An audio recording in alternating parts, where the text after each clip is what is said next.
get out of your comfort zone. So we're going to get you out of your comfort zone a little bit. And the difference between who you are and who you want to be is what you do. And that's the bottom line. It's going to be up to you. I came from the Kinder Brothers, and they taught us, if it's to be, it's up to me. It's not up to your agent. It's not up to your sales leader. It's not up to your VP of sales. If it's to be, it's up to me. You got to take personal responsibility. And the last thing I would ask is just take a chance today.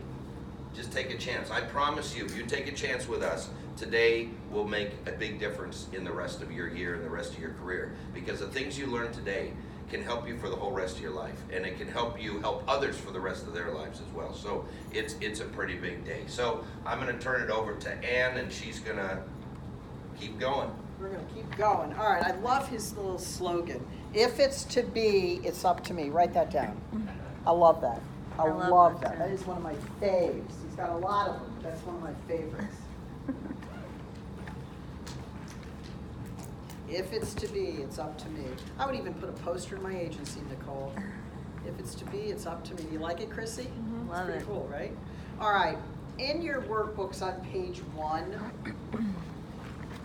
we had reached out to reach out to you all, asking what was most important to you to cover when Tom and I got together with you today. So I want to go over what dividends you all said was most important.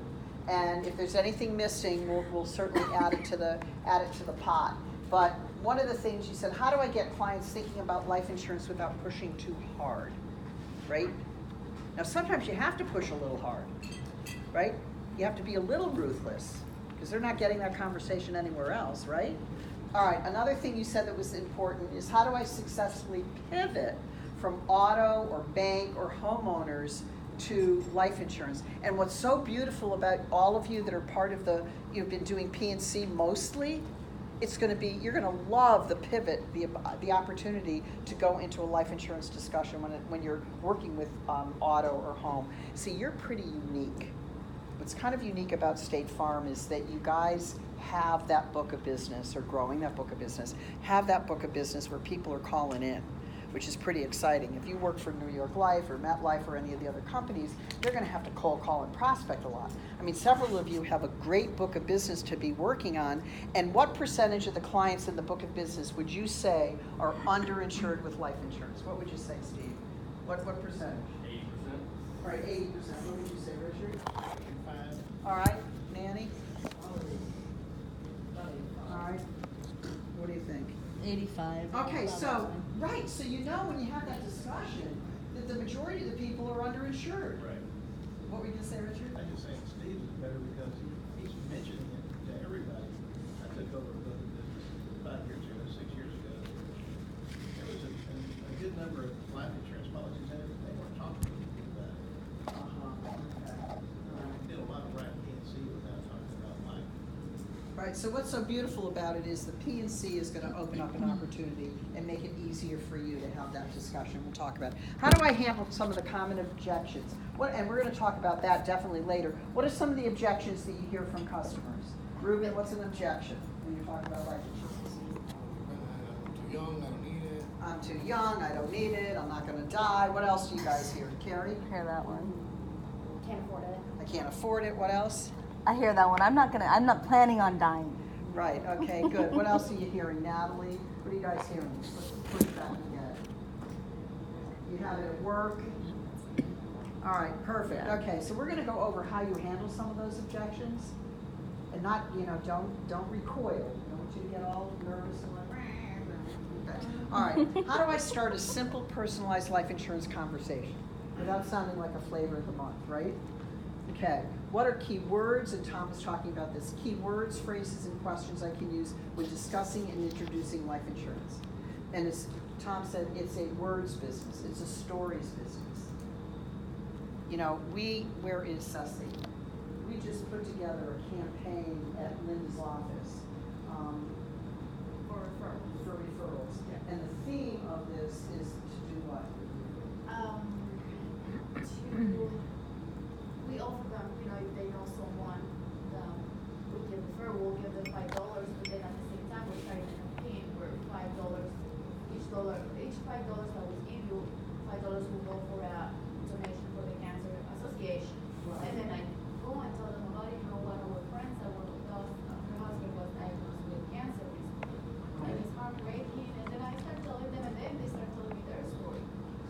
that story in one day promoted over 15 referrals because of the story that they were telling and why they were on this campaign. All right, how do I get customers to view life insurance as a necessity? That was another question. How does your agency, you say, how does my agency realistically achieve the objective of writing 70 life apps in 70 days as a whole team? We'll go through definitely the breakdowns on how that can happen. It's pretty exciting. And then how do I sell life insurance in units of $1 million? Tom has his little, it's like, it is what it is. And so we're getting more and more people writing life insurance cases that are over $1 million in death benefit. All right, any questions? Anything else on that list that we should be addressing that we're not? On page 1, is there something that we're missing? Pardon me? Oh, yes. Sometimes I notice that, like, just because your situation is a certain way, you can't talk to a customer, I can't afford it, they're not. Stop buying out of your own pockets, right? Sometimes I have those days where I'm like, Remember last week what happened, or this week, with Barclay? Which Well, one lots of of the things happen with. with Barclay. Well, trying to say, look, I wouldn't want to be approached that way, right? Oh, You yeah. can't think like that. You got to think like a doctor of insuranceology.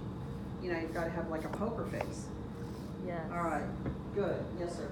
Product selection, like for us, what I'm running into is with being scratched, it's like, we need your home, we need your autos, we need your life, we need your disability. When it's too much, too much. Too much is too much, right. All right, well, good. So, when am I like overwhelming this, right? Okay. And sometimes what's really a beautiful thing, how long have you had your agency now? December. Number. No, I understand. Oh, what okay. you're saying. December. Well, You're not paying the bills. Don't worry about it. All right, but the point is, from December to now, which is 8 months, no, not 8 months, what month? 5 months, 6 months, you've built customers. You've got a customer base that probably have home or autos. The beautiful thing is you can go to some of these people now and start talking to them about life insurance. And then you get referrals from them on life insurance. You can build that kind of business. But we'll talk about how you don't sound like you're overwhelming them, most definitely. All right, anything else? Yes, ma'am. I would just say it would be cool to touch on like a little bit more like how to set appointments that are specifically for life insurance, whether it's like upgrading someone's existing life policy or doing a term conversion, just getting them to come in with the preface or coming in primarily for life. Okay. And then the other thing would be having conversations that center around savings more. So selling those bigger premiums. So instead of term, selling someone a $500 a month policy is just kind of how you change that conversation with savings. Okay, good. All right. Perfect. All right. Good? All right. Good. Now, this is what's going to happen. Today, before you leave, in your tables, you're going to come up with a strategy to help your agency achieve 70 life apps in 70 days. All right? Because you're an integral part of it. If there are 3 team members, you're a third of that team that needs to be promoting. If it's 4 of you, you're a quarter of the team. So we want you to come up with an objective. And really, August 24th is 70 days from now, not including the weekends. Sir, ma'am, could you get the AV guy? I think we can turn up the lights. Okay, all right. Okay, all right. So that's what we're going to do before you leave. Now, the other thing is we're going to have a challenge. And there's a first, second, and third place team. Now, Ellen is going to be sending you a flyer for the challenge. Okay, so what the Hegna team and the Marvis team are going to do is the first place team that gets 70 life apps in 70 days first. All right, there's going to be $500 off of one enrollment, 1 hour of personal coaching from me, $500 off of products from Tom on his online store, and 1 month's subscription to Tom Hegna on demand, which is really pretty cool. Cool. All right? Okay, so that's for the first place team. Ellen is going to be sending you a tracker that you guys are going to fill out in the agency, and to be able to keep track of all of the life policies that you're going to be writing. So that's going to be kind of cool. And then we have a second place team. $300 off of enrollment, still 1 hour of personal coaching, $300 off of the product from Tom and his online store, and then 1 month subscription to Tom Hegna On Demand.